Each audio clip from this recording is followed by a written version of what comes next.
আসসালামু আলাইকুম। শত জল্পনা কল্পনাকে পাশ কাটিয়ে বাংলাদেশের হয়ে খেলার জন্য সামিত সোমার মাত্র এক ধাপ দূরে রয়েছেন। তিনি আজকে টরন্টোর বাংলাদেশ কনসুলেটে এসেছিলেন এবং তার পাসপোর্টের কাজটা তিনি সম্পূর্ণ করেছেন। এখন সেই পাসপোর্টের কপিটা যখন বাফুফে হাতে পাবে ঠিক তখনই তারা ফিফাতে আবেদন করতে পারবে এবং তিনি আদৌ 10 তারিখের ম্যাচ খেলতে পারবে কিনা এবং একই সাথে তার প্রতিক্রিয়া কী ছিল এই সব কিছু নিয়ে আলোচনা করব।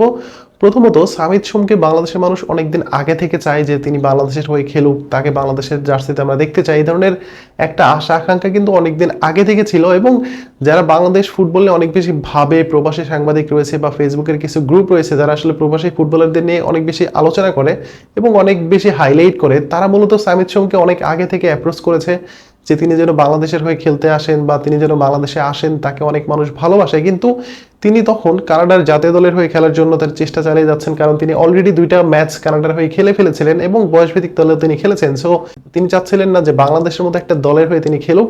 বাট সর্বশেষ যে আমাদের দলে সংযোজন হলো হামজা চৌধুরী, তিনি আসার পরে মূলত পুরো প্রেক্ষাপটটাই চেঞ্জ হয়ে গেল।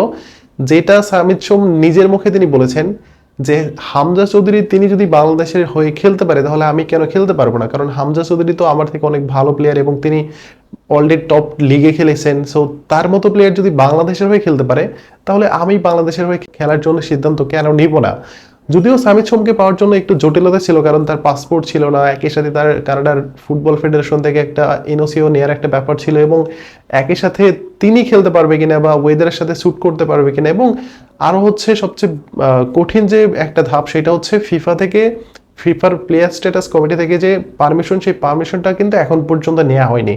বাদ বাকি যতগুলো কাজ, তার বার্থডে সার্টিফিকেট অলরেডি হয়ে গেছে, তার পাসপোর্টের কাজ তিনি আজকে বাংলাদেশি কনসুলেটে এসে তার পাসপোর্টের জন্য আবেদন করেছেন, সেটাও হয়তো অ্যাপ্রুভ হয়ে যাবে। এবং এই যে পাসপোর্টের কপিটা যখন বাংলাদেশ ফুটবল ফেডারেশন হাতে পাবে ঠিক এরপরে তারা হচ্ছে ফিফাতে আবেদন করবে। এখন ফিফাতে সর্বনিম্ন 21 দিনের মধ্যে এই পারমিশনগুলো অ্যাপ্রুভাল দেয়। এখন প্রশ্ন হচ্ছে যে আজকে তো অলরেডি 3 তারিখ, এখন আগামী 10 তারিখ পর্যন্ত হচ্ছে যে প্লেয়ারগুলো আগামী 10 জুন সিঙ্গাপুরের বিপক্ষে খেলবে সেই প্লেয়ারদেরকে একটা রেজিস্ট্রেশন করতে হয়।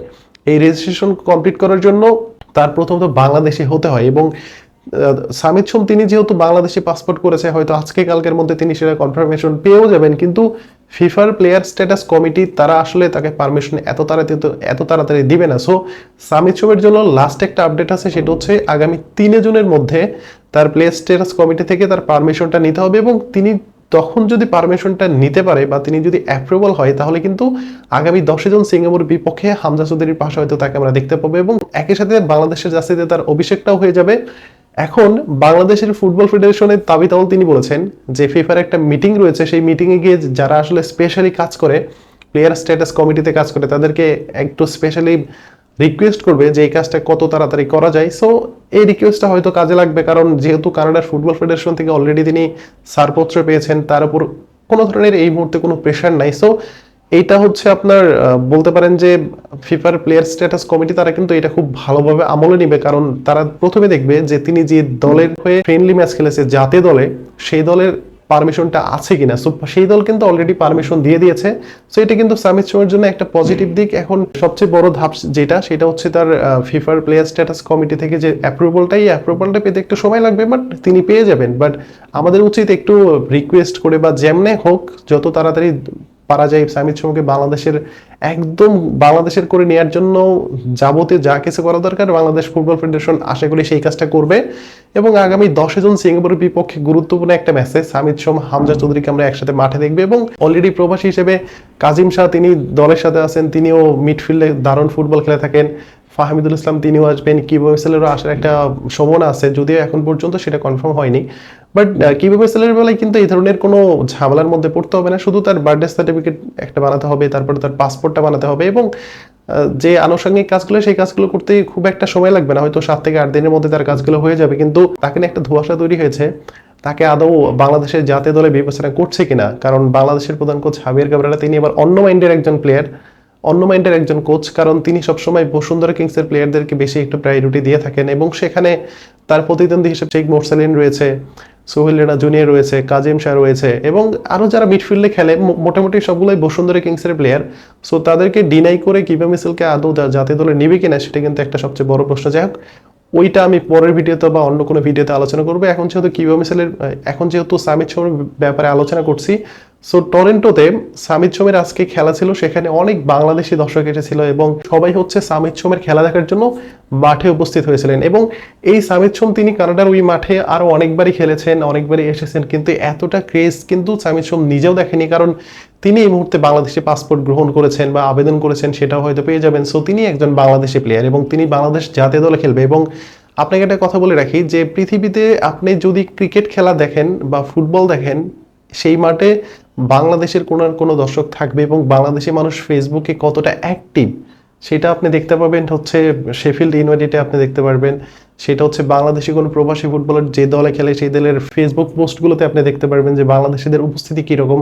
এবং অনেক বিদেশি কন্টেন্ট ক্রিয়েটার আছে যারা হচ্ছে বাংলাদেশ ফুটবলে অনেক বেশি কথাবার্তা বলে, শুধুমাত্র একটাই কারণে যে বাংলাদেশের দর্শকরা অনেক বেশি ক্রেজি। সো এই যে ক্রেজিনেস, সেই ক্রেজিনেসটা সামিত সোম যখন বাস্তবে দেখবেন তখন কিন্তু তিনি আসলে মানে যতটুকু এক্সপেক্ট করবেন তার থেকে বেশি তিনি পাবেন। কারণ হামজা চৌধুরীকে যে একটা grand receive Bangladesh football federation দিয়েছে এবং একই সাথে দর্শকরা দিয়েছে, একদম এয়ারপোর্ট থেকে বাসা পর্যন্ত তাকে একদম শোডাউন দিয়ে বা তার সাথে অনেক দর্শক ছিল, সবে এত বেশি ভালোবাসা দিয়েছেন যে হামজা চৌধুরী তিনি নিজেও এতটা এক্সপেক্ট করেনি যতটা তিনি পেয়েছেন। সেম একটা ক্রেজিনেস কিন্তু সামিত সোমের বেলায় হবে এবং সেটাও তিনি হচ্ছে যেহেতু ঢাকাতে ল্যান্ড করবে, তার সিলেটে যাওয়ার বা ঢাকার বাইরে ল্যান্ড করার কোনো প্রসেস বা কোনো ওয়েদার বা তার কোনো ইচ্ছা নাই, তিনি ল্যান্ড করলে হয়তো ঢাকাতেই ল্যান্ড করবে। সো ঢাকার যে দর্শক আছে তারা কিন্তু তাকে সুন্দরভাবে একদম এয়ারপোর্ট থেকে বাফুফে ভবন পর্যন্ত তাকে একটা গ্র্যান্ড রিসিভ কিন্তু তাকে দেয়া হতে পারে। এবং একই সাথে সামিত সোম তিনি এটাও বলেছেন যে তিনি অনেক বেশি এক্সাইটেড বাংলাদেশের হয়ে খেলার জন্য এবং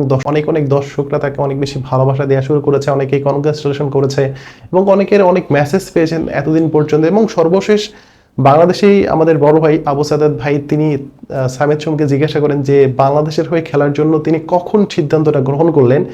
তখন তিনি বললেন যে হামজা চৌধুরীর মতো প্লেয়ার যদি বাংলাদেশের হয়ে খেলতে পারে তাহলে আমি কেন খেলতে পারবো না, কারণ হামজা চৌধুরী তো তিনি এই পুরো বিশ্বের মধ্যে যে একটা টপ লিগ সেখানকার একজন প্লেয়ার। সো সেখানকার প্লেয়ার যদি বাংলাদেশের হয়ে খেলতে পারে তাহলে আমি কেন খেলতে পারবো না। সো এই যে হামজা চৌধুরী আসার পরে যে সামিত সোমের মতো একজন প্লেয়ারের মাইন্ড চেঞ্জ হয়ে গেছে এবং তিনি খেলার ইচ্ছা প্রকাশ করেছেন এবং তিনি বাংলাদেশের হয়ে খেলবেন, সো হামজা এফেক্ট কিন্তু এখানেও কাজ করেছে। এবং আমরা অধীর আগ্রহে অপেক্ষা করছি আগামী 10 জন সিঙ্গাপুরের বিপক্ষে বাংলাদেশের ন্যাশনাল স্টেডিয়ামে সিঙ্গাপুর বিপক্ষে ম্যাচে সামিত সোম, হামজা চৌধুরী, ফাহমিদুল ইসলাম, কাজেম শাহ এবং একই সাথে কিবো মিসেলকে হয়তো আমরা দেখতে পারি। এবং যারা প্রবাসী ফুটবলার আছে এর মধ্যে তারিক কাজী রয়েছে, জামাল ভুঁইয়া রয়েছে, আসলে যতগুলো প্রবাসী ফুটবলার রয়েছে সবগুলোকে কিন্তু সামিত সোম চেনে, কারণ তাদের সাথে একটা কানেকশন থাকতেই পারে বা তারা কথাবার্তা বলতেই পারে। সো আমরা কিন্তু সামিত সোমের বাংলাদেশের জার্সিতে ম্যাচটা দেখার জন্য অনেক বেশি আগ্রহ নিয়ে বসে আছি। এবং যখন থেকে তিনি বাংলাদেশের হয়ে খেলার জন্য মানে রাজি হয়েছেন ঠিক তখন থেকে তার ক্লাবের পেজগুলোতে আপনি যদি ঢোকেন তাহলে দেখবেন রিচ বেড়ে গেছে, লাইক ফলোয়ার বেড়ে গেছে এবং তার যে খেলাগুলো হচ্ছে সেগুলো নিয়ে আজকে বাংলাদেশে অনেক বেশি নিউজ হচ্ছে যে তার খেলা কবে, কোথায় হবে, এবং বাংলাদেশের দর্শকদের মধ্যে আগ্রহটা কিন্তু বেড়েই চলেছে। সো আমাদের যে একটা স্বপ্ন ছিল সামিত সোম একটা সময় বাংলাদেশের হয়ে খেলবে, সেই স্বপ্নটা কিন্তু এখন অনেকটাই পূরণের পথে। এখন শেষ একটা ধাপ রয়েছে, সেই ধাপটা যদি পার করতে পারে তাহলে কিন্তু সামিত সোম তিনি আমাদের একদম হয়ে যাবে। সো সেই পর্যন্ত অপেক্ষা করতে হবে। সো আপনাদের মতামত আশা করছি। ধন্যবাদ সবাইকে।